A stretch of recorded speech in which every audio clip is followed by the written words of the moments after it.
9 minutes to midnight. I'm Jumoke Fashola. So how do you deal with stress? Does a hot bath... So tempted by a hot bath today, I tell you. Tend to soothe away the tension, or maybe you opt for a massage with aromatherapy oils. Now, in our culture today, the connection between physical and emotional problems are rising, with over 80% of the population suffering from some form of muscle, joint, or physical injury due to...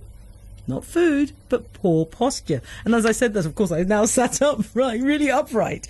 One of the simplest ways to deal with stress is a hands-on approach that straightens the body. This maneuver is known as the Alexander technique. Apparently it can help balance moods and manage life's challenges. On the line is a teacher of the Alexander technique, Stephanie Smith. Stephanie, good evening. Thanks for joining us. Hello, Jumoke. I'm sorry about the whole slug thing, but it's really getting to me. I mean, talk about stress. I mean, I do, exercise. I'm running around my garden. It's a tiny garden, by the way. Be under no illusions. Running around my garden ready to kill everything. It's the whole exercise in why you need the Alexander technique, yeah, exactly, I think. Exactly. You said, what is the lesson I can learn from this?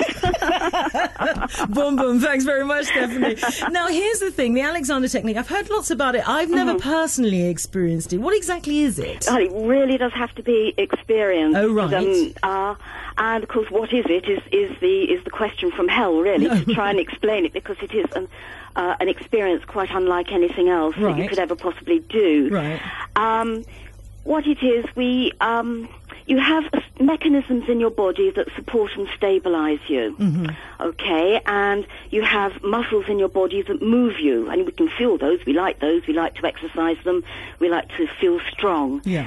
And what we do when we get stressed, we tighten these muscles that move us, and it overrides the more delicate mechanisms that support us. Right.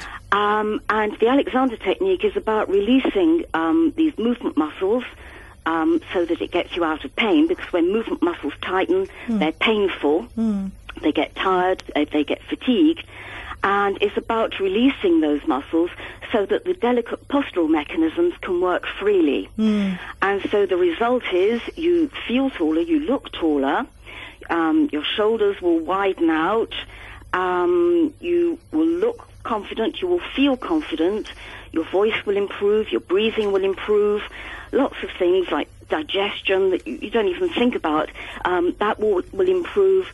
All those sort of knock-on effects that can be helped by better posture, for want of another word. Yeah, and you've been through this because you actually had a succession of serious and painful back injuries. I'll say, yes. And this was what led you on this journey of the Alexander technique. I mean, the back issue is been one we've discussed on this program before, where for people who are in back pain, certainly for employers, lots of them are losing out on using their employees effectively because so many people are suffering from back pain. So many days working days are lost. Indeed. Yeah. So what, I mean, I'll tell you, I'm sitting in front of 1, 2, 3, 4, 5, 6 screens here.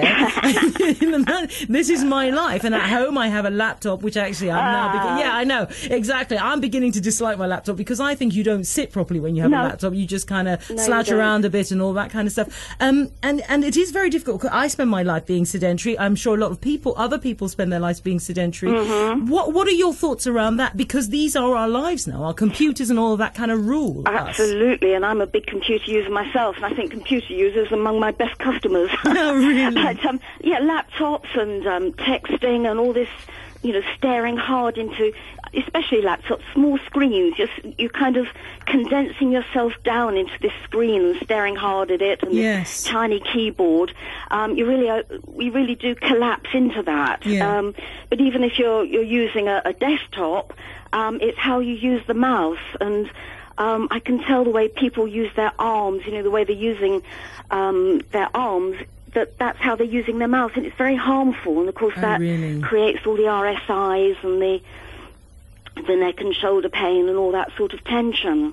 So is it then that the practitioner takes the person through the Alexander techniques and teaches them techniques that they can implement in their own lives? Is that the idea? Right. Well, what it is that we teach them is how to recognize harmful patterns of tension. Right. So we are each unique individuals. We all have our own particular patterns of holding on in places that, other people didn't know they had places. And so the Alexander teacher will teach you how to recognize this. And and teach you how to not interfere.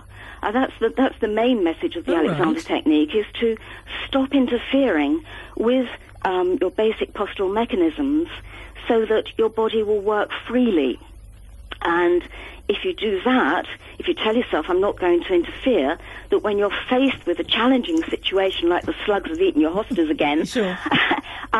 You won't sort of collapse and go into that, I'm so angry, and you can, if you think that, you can almost visualize the physical states that you go into, the physical tightening. So you're talking about the emotional is definitely is replayed in your muscles. That's right, absolutely. It makes a shape in your body, and the tightening of your muscles pulls your skeleton out of shape, and so we get, dowager's hump and, all sorts of, that sort of neck position that kind of droops forwards from the shoulders. Sure. And then the head, relative to the neck, goes back and down because you need to see forwards, not look at the floor, so the head is thrown back.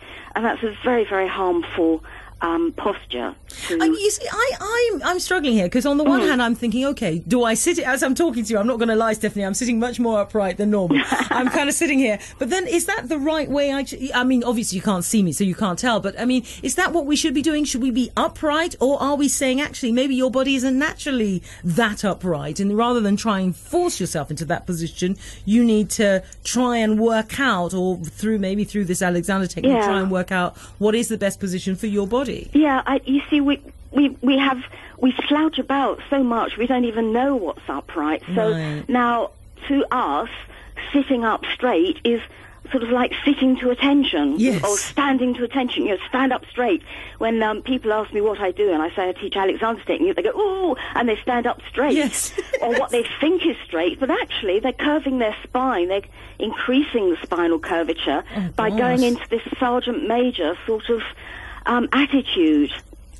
So if you think of the old-fashioned sergeant major, he's actually increased spinal curvature and braced his legs. Oh, right. The spinal curve in the lumbar area, the lower back, will actually be increased. His head will be thrown back and down, and he'll actually be shorter than his natural height. So people, so they think they're standing up straight, but actually they're making themselves shorter. Oh, really? Yeah. So really, the Alexander technique is about teaching people to recognise then what is natural in the body. And how long would this take? Well, you get benefits from lesson 1. Oh, really? But, absolutely, yes. I know we have this image of, you need hundreds of lessons and you still don't get it. But actually, lessons start accruing. So from lesson 1, you're learning something. 10 lessons, you've got a good grounding. Really? And then by 10 lessons, you start to notice there are other knock-on effects. Oh, I'm calmer. Husbands sort of think their wives are nicer to live with, and vice versa. Sure. You become a calmer person. Sure. You're able to cope with things. And so you think, that's happening as well. And so after 10 lessons, you think, this is interesting, I'd like to explore this more. Yeah. And so you're on a journey. Yeah. So just in conclusion then, Stephanie, I mean, I know you are the secretary to the Society of Teachers of the Alexander Technique. If we're looking for a good teacher, I mean, what is the hallmark? Right.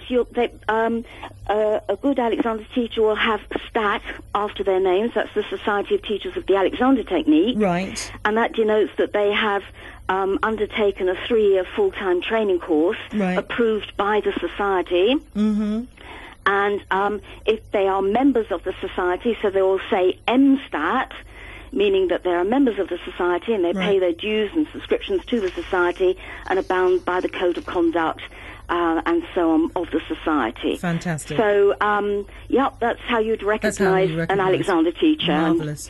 And you'll find how to find your local Alexander teacher on the STAT website. Right, okay. And what's that website? It's www.stat.org.uk. Brilliant.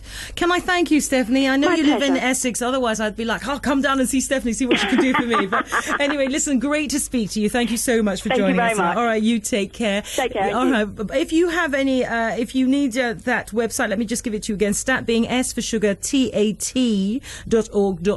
Perhaps you have used the Alexander Technique. What difference has it made for you? 0207 22 42 2000. Good morning. Welcome to a brand new day on BBC London. It's Thursday now.